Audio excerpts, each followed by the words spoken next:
everyone. I am going to continue the report of Ms. Bernadette, which is entitled Types of Portfolio Assessment. So let's start. So first, what is portfolio? A portfolio can be actually be used in various ways. It does not have a specific purpose and usage. Teachers can create their own version of a portfolio depending on the nature of tasks or products they intend to collect. There are some examples.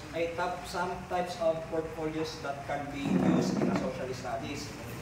So number one is growth, project, achievement, competence, and celebration.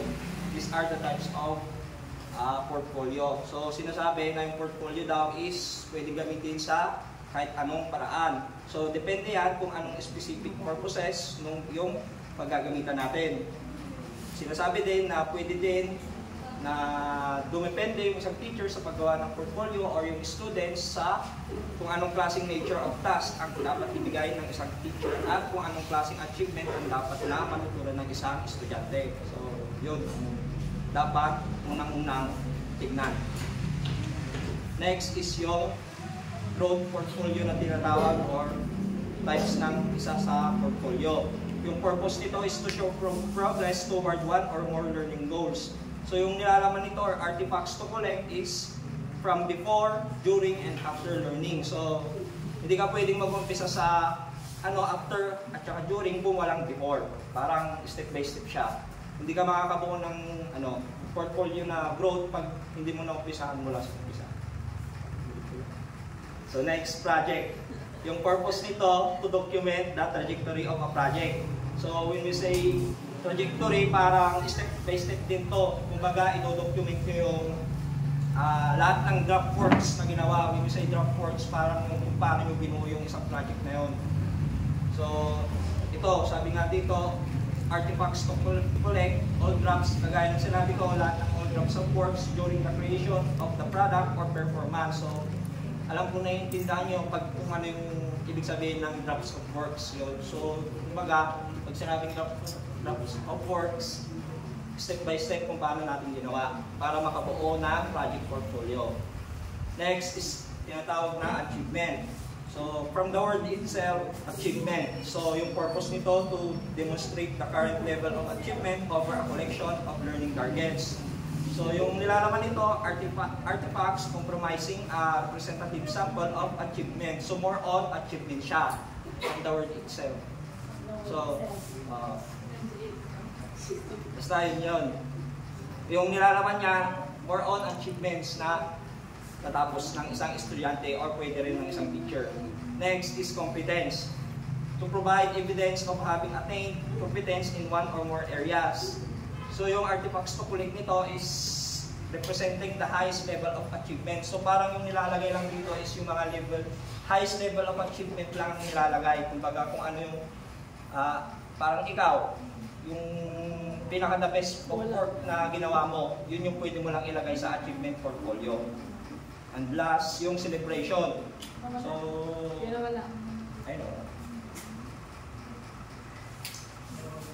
Purpose nito to showcase the best of work or what the learner is the most proud of. So, parang sinasabi nito, yung artifacts nito, learner's choice based on the quality of work of or preferences. So yung ilalagay mo lang dito sa portfolio na ito is dapat yung mga kung yung mga best na ginawa mo or kung ano yung pinaka most proud ka sa mga ginawa mo. So yun yung mga iba't ibang klaseng types ng portfolio. So now, let's move on to steps in developing portfolio assessment. So before that, a portfolio assessment necessitates time and effort from both teachers and learners. So sinasabi na yung portfolio assessment is napaka-importante, kailangan ng time at effort. As a teachers and implementers of assessment, you must know that there is no shortcut in attaining the goals of portfolio assessment. Most of the time, the success of this kind of assessment is dependent on how teachers manifested the results of the portfolio assessment and is greatly dependent on how they view the assessment process. So yun nga, sinasabi na ang paggawa ng portfolio is no shortcut para ma-attain yung goal na portfolio assessment.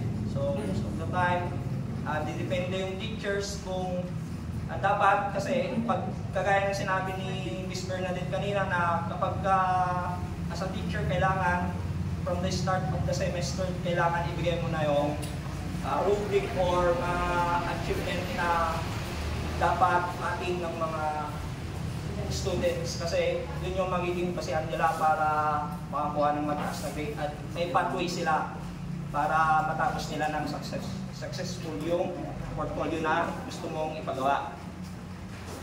So, ito yung unang step ng paggawa ng portfolio. Identify the overall purpose and focus. So, huwag na natin basahin ito. Maging specific na lang tayo. So, first, as a teacher, kailangan, umpisa pa lang, kagaya ng sinabi ko kanina, kailangan ibigay mo muna yung rubrics, di ba? Para may pathway sila kung ano yung kailangan nilang ma-attain na goal sa paggawa ng portfolio. Next is may tinatawag na process-based portfolio assessment at product-based portfolio assessment. So pag sinabi natin process-based portfolio, ito yung pag-process kung paano nagawa yung isang portfolio. At pag sinabi naman natin product-based portfolio, ito yung magiging reflection ng or yung outcome kung yung nagawa na yung isang portfolio. Tapos yung as a teacher, kailangan ikaw yung magbibigay ng assessment doon, magbibigay ka ng reflection, at as students, kailangan magbigay ka din ng reflection about sa ginawa mong portfolio. So yun yung pinatawag na product itself, product-based portfolio.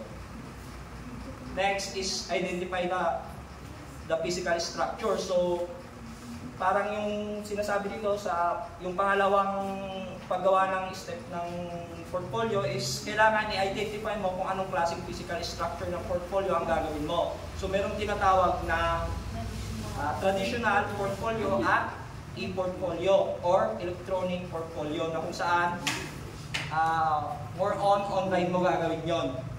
Pag traditional, parang ano ba? Yung literal na portfolio. So yun. And then number 3, determine the sources of the content.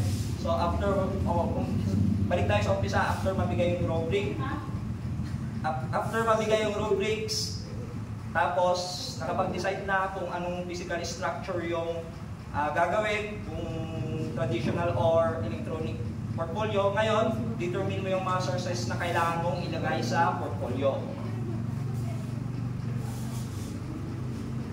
And then, next is number 4, determine the student reflection guideline.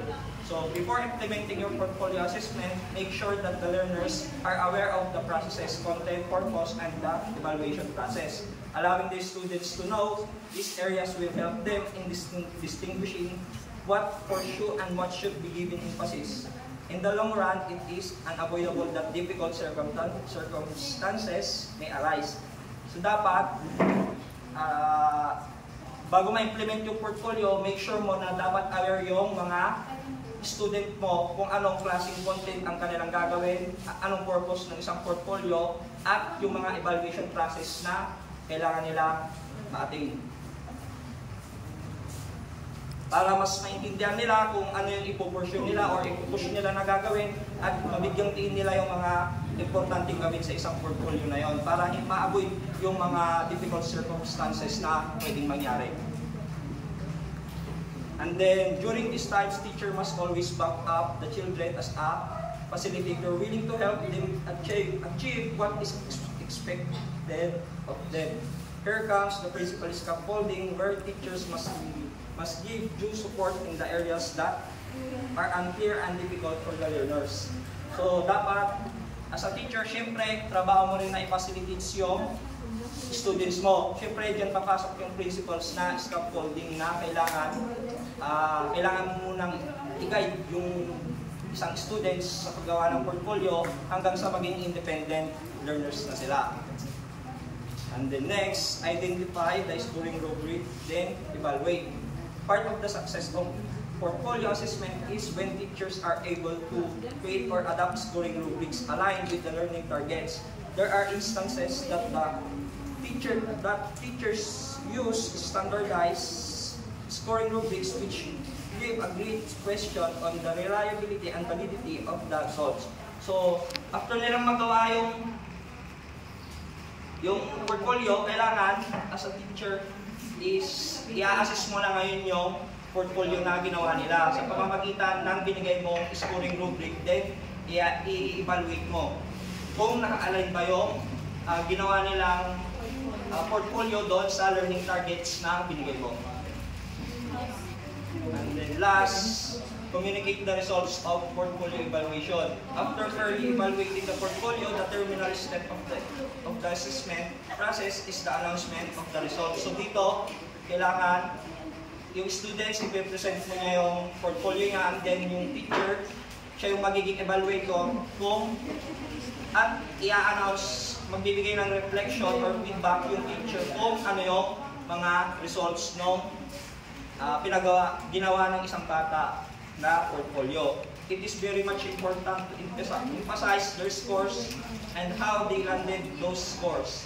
In that way, the children will know the strengths of their portfolio, which can actually allow them to continue doing them. On the other hand, the weaknesses just the same with strengths must also be pointed out as references for them to avoid. However, teachers must keep in mind that they are still dealing with children. The processing of scores could actually make or break the children. Therefore, the teachers must be guided regarding the proper disclosure of scores. So yun. So thank you po.